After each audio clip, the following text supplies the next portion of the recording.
Minha terra tem palmeiras onde canta o sabiá. As aves que aqui gorjeiam, não gorjeiam como lá. Nosso céu tem mais estrelas, nossas várzeas têm mais flores.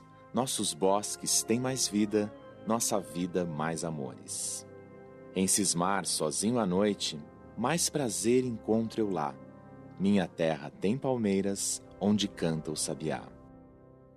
Minha terra tem primores, que tais não encontro eu cá. Em cismar sozinho à noite, mais prazer encontro eu lá. Minha terra tem palmeiras onde canta o sabiá. Não permita, Deus, que eu morra sem que eu volte para lá, sem que desfrute os primores que não encontro por cá, sem que ainda viste as palmeiras onde canta o sabiá.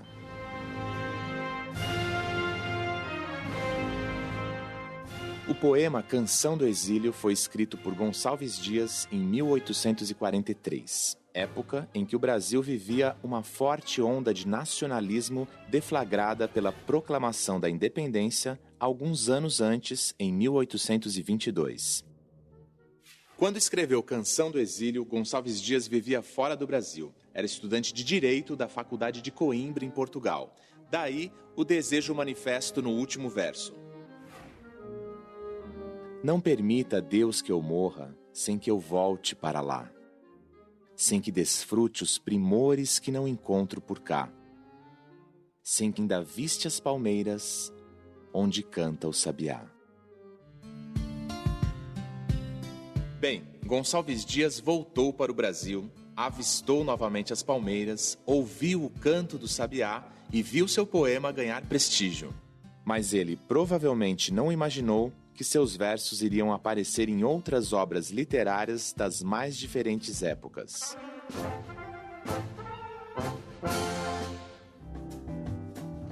Mais de 60 anos se passaram e outro poeta, Joaquim Osório Duque Estrada, venceu o concurso para a escolha da letra do Hino Nacional Brasileiro com o poema que cita versos da Canção do Exílio de Gonçalves Dias.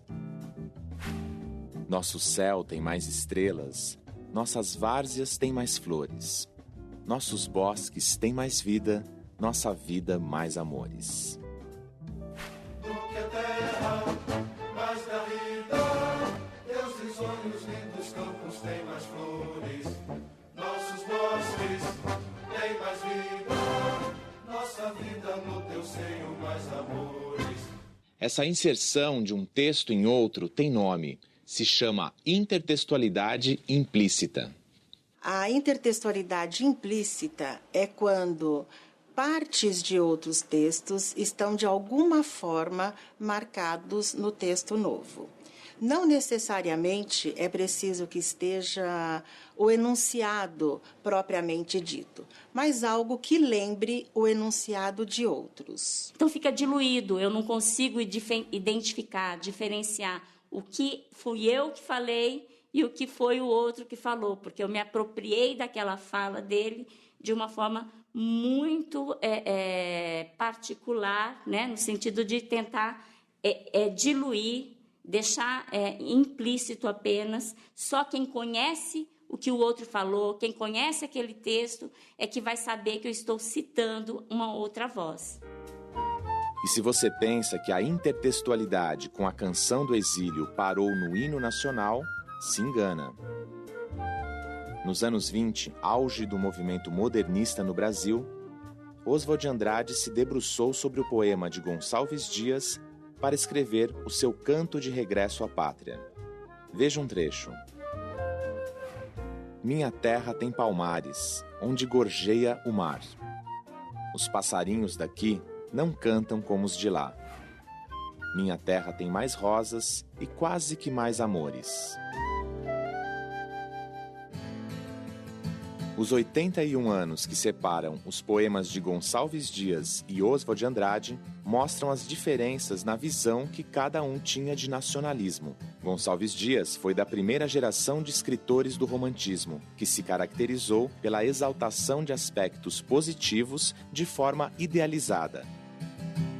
Oswald de Andrade foi um dos precursores do movimento modernista e sua obra tem tom crítico. Enquanto que Gonçalves Dias diz: minha terra tem palmeiras onde canta o sabiá, o Oswald, numa atitude bastante crítica, diz: minha terra tem palmares onde gorjeia o mar.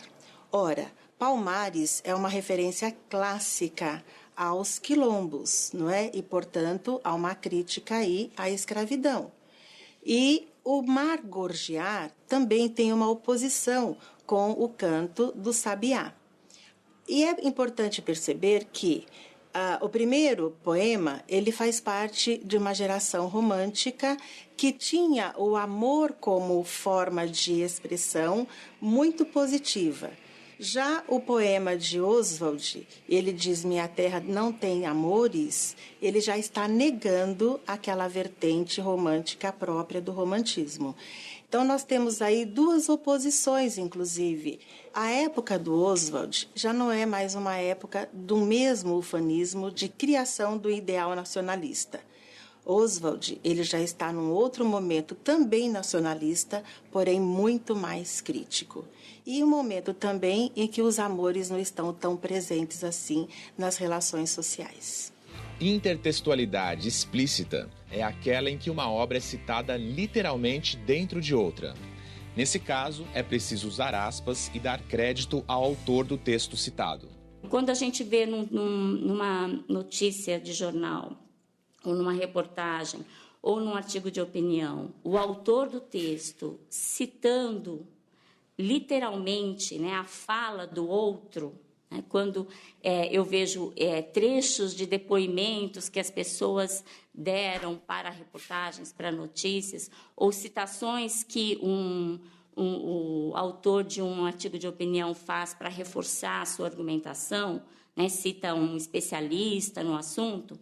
Toda vez que eu tenho essa fala completamente explicitada no texto, né, a gente diz que é uma intertextualidade que marca muito bem a voz do outro, né, presente no texto. Então, eu consigo identificar quem é a pessoa que está falando, de quem é o autor daquela voz, né, que a gente trouxe para o texto. No discurso jornalístico, normalmente quando vai se dizer ou citar a fala de alguém que foi entrevistado ou resultado de alguma outra observação, se pode também usar a expressão segundo, e aí se enuncia o nome do autor daquela fala.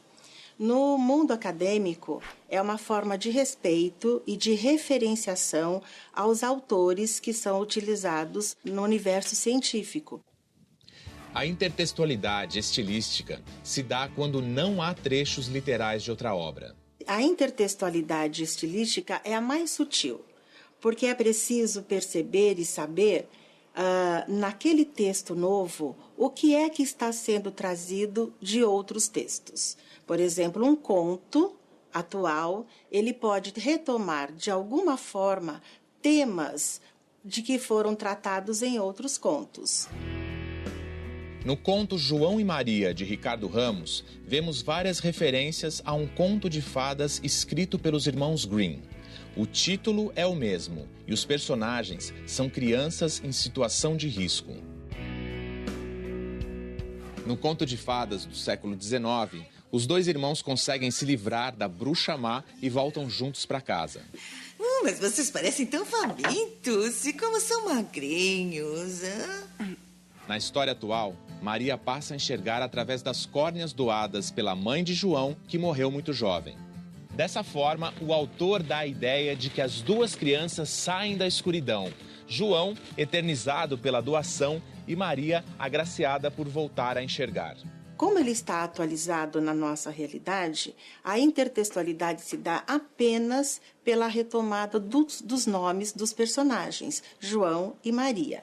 E por uma questão que pode ser observada lá nos irmãos Grimm, a parceria entre os dois irmãos para resolver a situação conflituosa em que eles se encontravam.